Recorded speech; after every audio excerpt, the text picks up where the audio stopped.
Right ఇక పాక్ ఉగ్రవాదులు మళ్ళీ రెచ్చిపోతున్నారు. భారత్ ఏదైతే దాడులు చేసిందో ఆ దాడుల తర్వాత కూడా వాళ్ళ తీరు అనేది మారటం లేదు.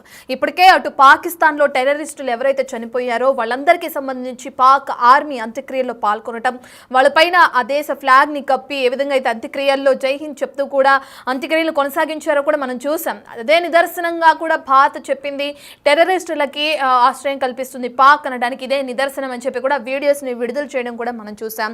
ఇప్పుడు మళ్ళీ రెచ్చిపోయి పెద్ద ఎత్తున టెర్రరిస్ట్ క్యాంపుల్లో ఉగ్రవాదులు కూడా ధర్నాలు చేస్తున్న విజువల్స్ మనం చూస్తున్నాం. ఏదైతే భారత్ దాడి చేసి మన టెర్రరిస్టులను చంపేసిందో వాళ్ళందరిపైన కూడా మనం ప్రతీకార చర్య తీసుకోవాలి, ఖచ్చితంగా ఎదురు కాల్పులు అనేవి చేయాలి, వాళ్ళపైన మన ప్రతీకారం తీర్చుకోవాలి అని చెప్పి కూడా ఒక ధర్నా చేస్తున్నట్లు, వాళ్ళని రెచ్చగొట్టే వ్యాఖ్యలు చేస్తున్నట్లు కూడా మనం చూస్తున్నాం. దానికి సంబంధించిన విజువల్స్ మన దగ్గర ఒకసారి అవైలబుల్లో ఉన్నాయి, ఒకసారి వాటిని చూద్దాం. చూసిన తర్వాత మా ప్రతినిధి శివ దగ్గరికి వెళ్దాం. एक एक बच्चा अपने वतन अजीज के लिए कट मरने के लिए तैयार है, उनके साथ जिहाद करने के लिए तैयार है। सभी भाई तैयार हैं, सभी भाई तैयार हैं। इंशाल्लाह एक जोरदार नारा लगाएं, सभी लुना नाराए तकबीर।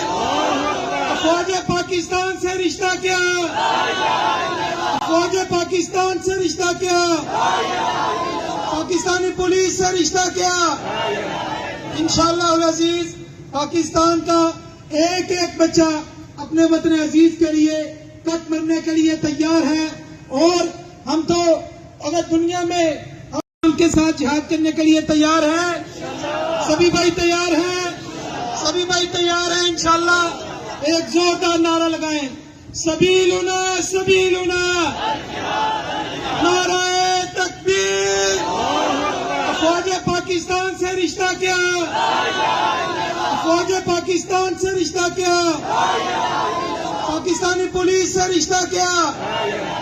इंशाअल्लाह उल अजीज पाकिस्तान का एक एक बच्चा अपने वतन अजीज के लिए कट मरने के लिए तैयार है, और हम तो अगर दुनिया में రైట్, మనం చూసాం కదా ఎవరైతే చనిపోయిన ఉగ్రవాదులు ఉంటారో వాళ్ళ అంత్యక్రియ కార్యక్రమాల్లో పాల్గొన్నారు చాలా మంది. అయితే లష్కరే తోయిబా టెర్రరిస్టులకి సంబంధించి కూడా వీళ్ళందరూ ఉన్నట్లు కూడా తెలుస్తుంది. భారత్ పై జిహాద్ అనేది కొనసాగిస్తామంటూ కూడా ప్రగల్భాలు పలుకుతున్నట్లు కూడా మనం చూస్తున్నాం. భారత్ దాడుల్లో ధ్వంసమైన బిల్డింగుల్లోనే సమావేశాలు నిర్వహిస్తున్నారు, ఆ ప్రాంతాల్లోనే సమావేశాలు ఏర్పాటు చేసి భారత్ చేసిన చర్యకి ఖచ్చితంగా ప్రతి చర్య అనేది ఉండాలి, ఖచ్చితంగా మీరు చేయాలి అని చెప్పి ఒకరికొకరు ఏ విధంగా అయితే ప్రోత్సహించుకుంటూ ఈ సమావేశాలు నిర్వహిస్తున్నారో కూడా మనం చూస్తున్నాం. ఎక్కడైతే చనిపోయిన వ్యక్తులు ఉంటారో టెర్రరిస్టులు, వాళ్ళు చనిపోయిన దగ్గరే ప్రార్థనలు చేసిన వైనం కూడా కనిపిస్తుంది. ఉగ్రవాదులకు సెక్యూరిటీగా పాక్ ఆర్మీ వెనుక నుంచున్న విజువల్స్ కూడా మనం చూస్తున్నాం. చనిపోయిన ఉగ్రవాదుల దగ్గర అసలు పాక్ ఆర్మీ ఉండాల్సినంత అవసరం ఏంటి? పాక్ ఆర్మీ కూడా అనేకమైన కామెంట్స్ చేయడం మనం చూసాం. టెర్రరిస్టులకి మాకు ఎటువంటి సంబంధం లేదు, ఏదైతే అన్ని దేశాలు ఆరోపిస్తున్నాయో, ముఖ్యంగా భారత్ ఆరోపిస్తుందో ఉగ్రవాదాన్ని పెంచి పోషిస్తుంది పాక్ అని చెప్తుందో దానికి మాకు ఎటువంటి సంబంధం లేదు, దానివల్ల మేమే ఆ ఆరోపణల వల్ల కానీ అటువంటి క్రియల వల్ల మేమెంతో నష్టపోయామని చెప్పి కూడా అటు పాక్ అనేక సార్లు చెప్పడం మనం చూసాం. అనేక ఛానల్లో కూడా ఇంటర్వ్యూస్లో వాళ్ళ దేశ ప్రధాని దగ్గర నుంచి ప్రతి ఒక్కరు మాట్లాడడం కూడా మనం చూసాం. మరి ఇటువంటి కామెంట్స్ చేసిన క్రమంలో అసలు ఉగ్రవాదులు చనిపోయినప్పుడు ఎందుకు వాళ్ళ దగ్గర పాక్ ఆర్మీ ఉంది, ఎందుకు వాళ్ళకి సెల్యూట్ చేస్తూ మనం చూస్తున్నాం విజువల్స్లో సెల్యూట్ చేస్తూ ఆ ఫ్లాగ్స్ని కప్పుతూ కూడా వాళ్ళని ఎందుకు అంత్యక్రియలు చేయాల్సి వచ్చింది? ఇవన్నీ కూడా ఇప్పుడు క్వశ్చన్ మార్క్గా ఉన్నాయని మనం చెప్పుకోవచ్చు. రైట్, ఇక ఏదైతే ఉగ్రవాదులు ఇప్పుడు తెరపైకి తీసుకొస్తున్నారో జిహాద్ అనేది కొనసాగించాలని, మరి దాని ప్రకారమే పాక్ ఆర్మీ నడుచుకుంటుందా, అసలు ఏం జరుగుతుంది పాక్లో అనే డీటెయిల్స్ అందించడానికి మా ప్రతినిధి శివ అందుబాటులో ఉన్నారు. శివ, మనం చూస్తున్నాం ఏదైతే క్యాంప్స్ ఉన్నాయో వాటి దగ్గరే సమావేశాలు ఏర్పాటు చేయడం, రెచ్చగొట్టేటట్టు కూడా కొన్ని వ్యాఖ్యలు చేయడం కూడా చూస్తున్నాం. ఖచ్చితంగా జిహాద్ అనేది కొనసాగించాలి అని చెప్తున్నారు. అంటే అక్కడ ఉన్న సామాన్య ప్రజలు అలాగే టెర్రరిజాన్ని స్వీకరించాలనుకునే వాళ్ళకి ఈ వ్యాఖ్యలు ఏ విధంగా ఉంటాయి అనుకోవచ్చు, ఇంకా వాళ్ళని మోటివేట్ చేస్తాయి అనుకోవచ్చు అంటారా? అసలు దీన్ని ఎలా చూడొచ్చు అంటారు శివ?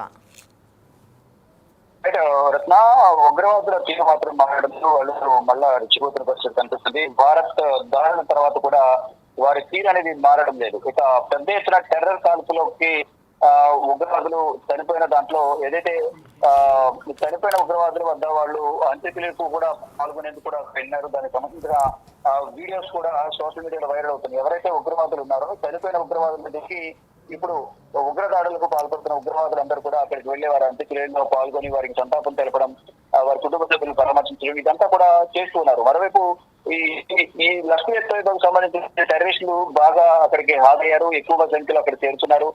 మొత్తం అంత్యక్రియలు దగ్గరుండి చేయించడం అని వారికి వారి డెడ్ బాడీస్ ను తరలించేందుకు కూడా వారే ఉపయోగపడుతున్నట్టు కూడా తెలుస్తోంది. భారత్ పై జిహాద్ కొనసాగిస్తామంటూ కూడా వారు ప్రగల్భాలు పలుకుతున్నారు. భారత్ దాడుల్లో ధ్వంసమైన బిల్డింగ్ లోనే ఇంకా సమావేశాలు నిర్వహిస్తున్నారు. అక్కడే ప్రార్థనలు చేసి మొత్తం వారి ఆత్మలకు శాంతి కలగాలని కూడా కొంచెం ప్రార్థన చేస్తున్నారు.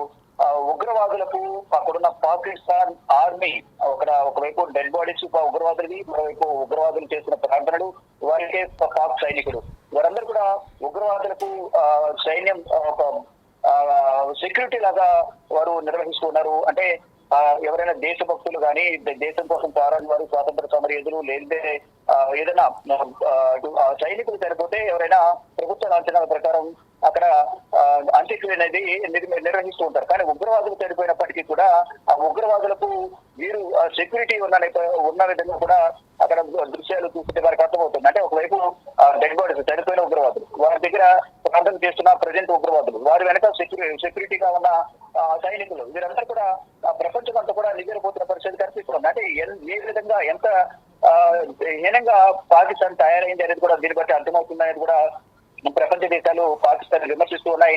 అంటే ఉగ్రవాదాన్ని పెంచి పోషించేది పాకిస్తానే అనేది కూడా దీన్ని బట్టి ప్రతి ఒక్కరికి కూడా అర్థమవుతున్నట్టు కూడా ప్రపంచ దేశాలు కూడా భావిస్తూ ఉన్నాయి. మొత్తంగా చూసుకుంటే మొత్తంగా ఈ లష్కర్-ఎ-తోయిబాకు సంబంధించిన టెర్రరిస్టులు మొత్తం దీనికి సంబంధించి అంత్యక్రియలకు సంబంధించి భారీగా హాజరయ్యారు.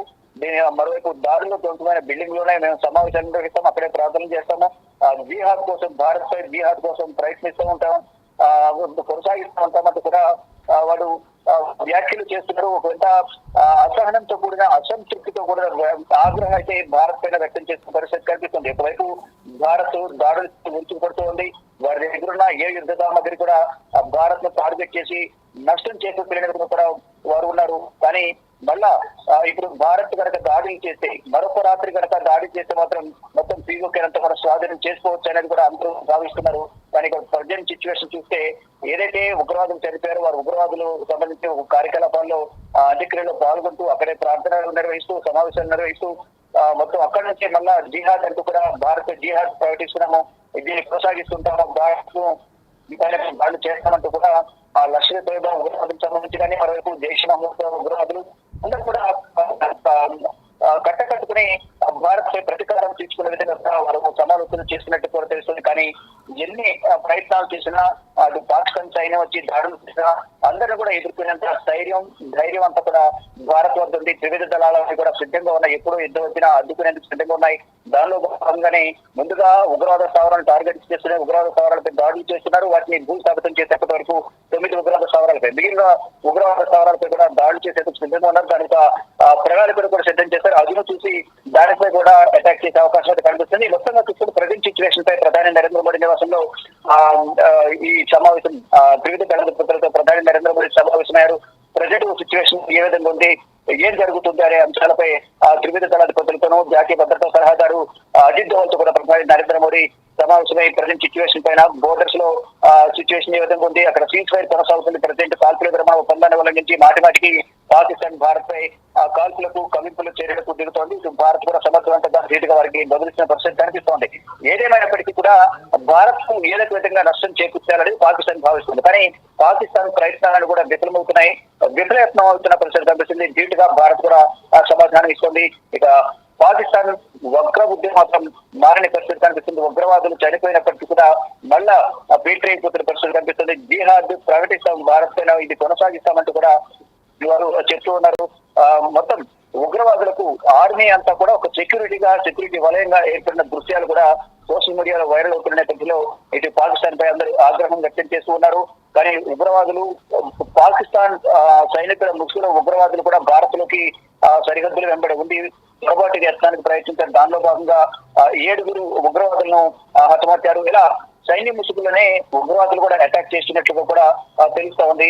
మరోవైపు ఈ దాడులను దృష్టిలో ఉంచుకుని సమీప గ్రామాల ప్రజలందరూ కూడా సుదూర ప్రాంతాలకు తరలించేశారు. ఇటు యూరి సెక్టర్ కానీ, క్రూడ్ సెక్టర్, మరోవైపు ఇతర బారాముల్లా కానీ, అక్లూర్ సెక్టర్, కుప్వారా, బండిపుర ఇవన్నీ సెక్టార్ల ప్రజలందరూ కూడా సమీప ప్రాంతం సరిహద్దుకు సమీపంగా ఉంటాయి కాబట్టి వారందరూ కూడా తరలించి ఇతర ప్రాంతాలు తరలించారు. సురక్షితంగా వారందరూ కూడా బంకర్లలో వారందరూ కూడా వారందరికీ నివాసం అయితే ఏర్పాటు చేశారు. మొత్తం గ్రామాలు ఖాళీ అయిపోయి అక్కడి నుంచి వేరే ప్రాంతానికి వెళ్ళిపోయే పరిస్థితి కనిపిస్తుంది. ఇన్ కేసు ఏదైనా పాకిస్తాన్ డ్రోన్లతో దాడి చేసినప్పటికీ కూడా ఎటువంటి ప్రాణ నష్టం జరగకుండా ఉండే విధంగా కూడా పటిష్టమైన చర్యలు తీసుకున్నారు. ఒకవేళ ఆస్తి నష్టం జరిగినప్పటికీ ఇళ్ల మీద వాడు దాడి చేసినప్పటికీ దానికి సంబంధించి తర్వాత ఆర్థిక సాయం చేసి ఇళ్లను నిర్మించే అవకాశం ఉంటుంది అనేది కూడా ప్రభుత్వం భావిస్తోంది. కానీ ప్రాణాలు కోల్పోకుండా సామాన్య ప్రజలను కాపాడమే మా లక్ష్యం అంటూ కూడా అక్కడున్న ప్రజలందరూ కూడా గ్రామాలు ఖాళీ చేయించి సురక్షిత ప్రాంతాలకు తరలిస్తూ ఉన్నారు. Ratnam. Right, thank you Shiva.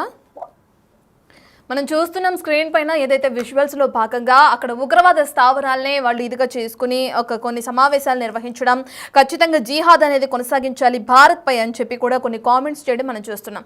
మరి ఈ ప్రకారం చూసుకుంటే ఆ ఉగ్రవాదులు ఏదైతే కొన్ని కామెంట్స్ చేస్తున్నారో దానికి అటు పాక్ ఆర్మీ ఓకే చేస్తుందా, వాళ్ళకి సముఖత చూపించి భారత్ పైన దాడికి తెగబడుతుందా, లేదంటే వెనకడుగు వేస్తారనేది చూడాల్సిందే.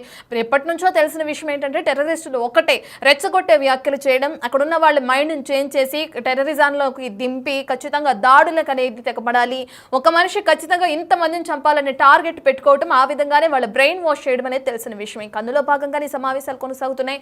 మరి దీని ఎక్కడి వరకు దారి తీస్తుంది అనేది అయితే తెలియాల్సింది.